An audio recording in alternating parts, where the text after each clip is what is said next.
வரும் 15ஆம் தேதி ஓசூர் எல்லையில் போராட்டத்தில் ஈடுபட உள்ள விவசாயிகளுக்கு ஆதரவாக அரசியல் கட்சியினர் பங்கேற்க வேண்டும் என தமிழக விவசாயிகள் சங்கம் சார்பில் வேண்டுகோள் விடுக்கப்பட்டுள்ளது. நாமக்கல்லில் செய்தியாளர்களை சந்தித்த தமிழக விவசாயிகள் சங்க மாநில தலைவர் வேலுசாமி உள்ளிட்ட விவசாய சங்க நிர்வாகிகள் காவிரி நீரை வழங்காத கர்நாடக அரசை கண்டித்து ஜூலை 15ஆம் தேதி ஓசூரில் மாபெரும் போராட்டம் நடைபெறும் என அறிவித்தனர். மேகதாது அணை கட்டும் முயற்சியை கைவிட வேண்டும் என்றும் தட்கல் முறையில் விண்ணப்பித்த 60,000 விவசாயிகளுக்கு உடனடியாக மின் இணைப்பு வழங்க வேண்டும் என்றும் வலியுறுத்தினார்.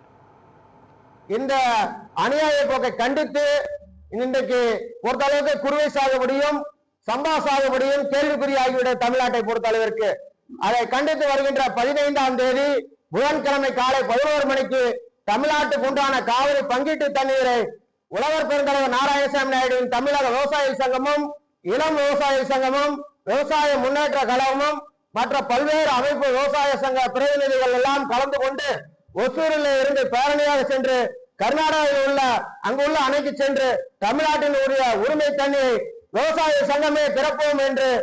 சபதத்தை எடுத்துக்கொண்டு நாங்கள் தண்ணீரை தமிழ்நாட்டுக்கு உண்டான தண்ணீரை திறக்க